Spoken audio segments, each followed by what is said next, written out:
जैसा कि हमने बताया कि पापाराव वो नाम है जिनकी समर्पण के बाद कहा जा रहा है कि अब उस स्तर का, बड़े स्तर का कोई नक्सली बाकी नहीं है। बिखरे हुए कुछ कैडर जरूर होंगे, वो भी अब वापस आएंगे। अभी 7 दिन बाकी हैं।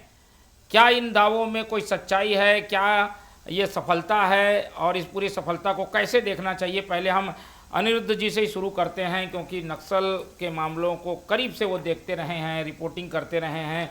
अब ये समर्पण को ये माना जाए कि अब आखिरी नक्सली भी समर्पण कर चुका है क्या अनिरुद्ध जी? देखिए मोहन जी, आज जो है 24 मार्च है और 31 मार्च जो है डेडलाइन है। और वो मतलब ये है कि टारगेट रखा गया, मतलब 7 दिन सिर्फ 1 हफ्ता।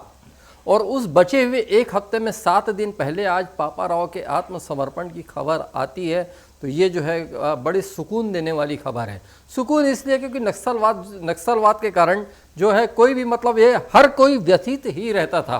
किसी को भी नक्सली घटना से कभी कोई खुशी हुई हो, प्रसन्नता हुई हो, ऐसा कोई पर्सन मैंने आज तक अपनी लाइफ में नहीं देखा।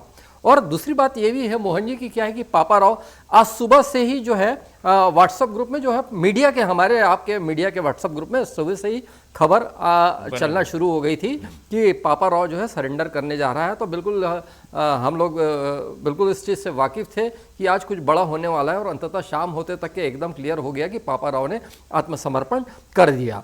और दूसरी बात ये देखिए कि 3 बहुत बड़े नाम चलते थे छत्तीसगढ़ में। वैसे तो कई बड़े नाम चलते थे, लेकिन मैं 3 की बात कर लूँ तो माडवी हिड़मा, बारसे देवा और पापाराव।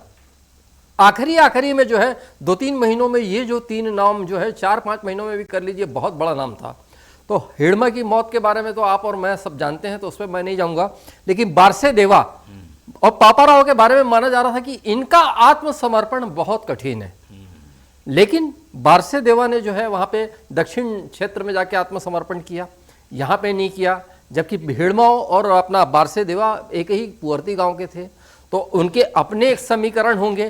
प्रश्न ये उठ रहा था कि पापाराव कहाँ करेगा, लेकिन पापाराव ने छत्तीसगढ़ में किया। और जहाँ तक कि जो है एक बहुत बड़ा नक्सली लीडर पापाराव, मतलब किसी जब कोई बड़ा नक्सली लीडर, नामी लीडर, और जिसके लाखों का इनाम हो, लाखों में मतलब बड़े उस पर, तो अगर कहीं ऐसी स्थिति में जो है अगर कहीं उसका समर्पण होता है तो एक वो अपने आप में बहुत बड़ी बात है। और दूसरी बात यह है कि विजय शर्मा जी ने कहा भी कि जो है सशस्त्र नक्सलवाद जो है करीब करीब नहीं के बराबर रह गया है। और इसकी मिसाल अभी जो विधानसभा का बजट सत्र चल रहा था, तो ऐसे कितने ही नक्सली जो है उस बजट सत्र में आए। और मोहन जी, अंतिम बात आपके मन में भी उठता रहा होगा, मेरे में मन में भी उठता रहा, अजय गंगवानी जी के भी मन में उठता रहा होगा, तौकीर भाई के भी, कि जो ये नक्सली जो लीडर हैं आखिर होते कैसे हैं और किस तरीके की उनकी लाइफ होती होगी, जीवन होता होगा। तो आप गौर कीजिए कि जो बड़े जितने नक्सली लीडर हैं बहुत ही नपे तुले शब्दों में बात करते हैं, बट अब बड़े मैच्योर किस्म के और परिपक्व किस्म के लोग रहे, तो उनकी उस बुद्धिमत्ता से अंदाज लगाइए कि नक्सलवाद की जड़ें कितनी गहरी रही होगी। बिल्कुल। चलिए, जड़ें तो गहरी थी, पर वो जड़ें अब उखड़ गई हैं और यही छत्तीसगढ़ के लिए हर्ष का विषय है। लेकिन श्रेय की लड़ाई भी इसके साथ शुरू हो गई है। अब स्थिति जो बनी हुई है, इसको क्या माना जाए? श्रेय की लड़ाई में कहीं ये चीज़ें छूट ना जाए जिनको ठोस काम कहा जाता है, जो कि आधार के रूप में अब नक्सलवाद खत्म होने के समय करना जरूरी है। कहीं ये राजनीतिक लड़ाई में छूट तो नहीं जाएगा? देखिए मोहन जी, थोड़ा सा समय दीजिएगा मेरे को बोलने का, क्योंकि ये विषय बड़ा गंभीर है। जब इंदिरा जी ने बीमा का राष्ट्रीयकरण किया था तो बहुत उंगलियां उठी थी, बहुत विरोध हुआ था तत्कालीन प्रधानमंत्री श्रीमती इंदिरा गांधी। लेकिन बाद में वही कदम बड़ा सराहनीय कदम माना गया। अब मैं देखिए क्या है कि कई बार जो है संयोग जुड़ते हैं आपस में। आज एक फिल्म चल रही है धुरंधर, जिसने क्या है कि देश को क्या, एशिया को क्या, पूरे विश्व को शायद सोचने के लिए मजबूर कर दिया है। तो उसमें एक जो है जिक्र आया है नोटबंदी, कि कैसे नोटबंदी के माध्यम से जो है आतंकवादियों को और आतंकवाद की कमर तोड़ी गई, और उसके नोटबंदी के पाकिस्तान से क्या कनेक्शन थे, सारी चीजें आई। और अब मैं नक्सलवाद पर आता हूं मोहन जी। उस समय मुझे भी मतलब बड़ा खटकता था, और सालों साल तक के नोटबंदी का जो है कदम खटकते रहा। लेकिन आप ये देखिए कि जो धुरंधर वाला वो पार्ट है कहीं ना कहीं वास्तविकता के करीब तो है। लेकिन बात नक्सलवाद की करें, बस्तर नहीं छत्तीसगढ़ की बात करें, तो दो बड़े लीडरों का आत्मसमर्पण हुआ है। वैसे तो बहुत सारे हैं, बहुत सारे लीडर हैं, जिसमें एक रुपेश और दूसरा आज जो है पापाराव। ये बहुत बड़े नाम माने जाते थे मोहन जी। और रुपेश ने एक जो है इंटरव्यू में जो आत्मसमर्पण के बाद स्वीकार किया कि हम 2010 के बाद से कमजोर होने शुरू हो गए थे।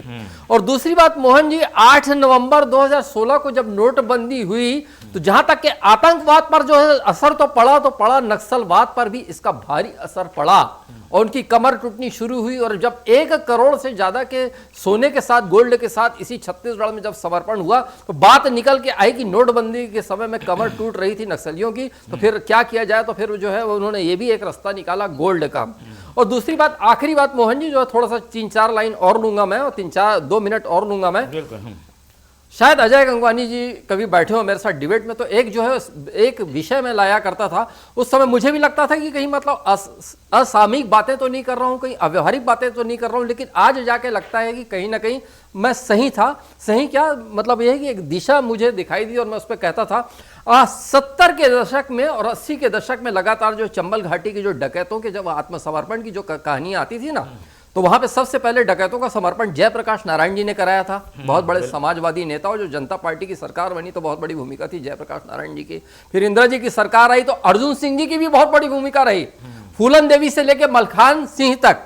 लेकिन एक चीज ये बड़ा फर्क है डकैतों में और नक्सलवाद में, तो मैं दोनों को कहीं कंपाइल नहीं कर रहा हूं, लेकिन मैं कहा करता था कि बातचीत के रास्ते से जो बहुत समाधान निकल सकता है। बड़ी अजीब बातें लगती रही होगी उस दौर में मेरी, जो मैं कहा करता था, और मुझे कभी कभी खुद लगता था कि क्या इसका जिक्र करना जरूरी है। लेकिन आज जो है बातचीत के रास्ते से जो पूरे देश में जो है इसका जो समाधान निकलते दिख रहा है मोहन जी, तो कुल मिला के बड़ा मतलब है कि बिल्कुल रहना हर कोई अनिरुद्ध दुबे नहीं, हर कोई जो है टेबल ठोक के और ताल ठोक के बोल सकता है कि बातचीत का रास्ता जो है एक बहुत कदम होता है। और पहले इसको हर हिंसा के क्षेत्र में पहले इसे ही आजमाया जाना चाहिए। अगर कि बातों से नहीं हो तो फिर बोली से कहीं काम ना है, तो फिर अंततः समाधान गोली है।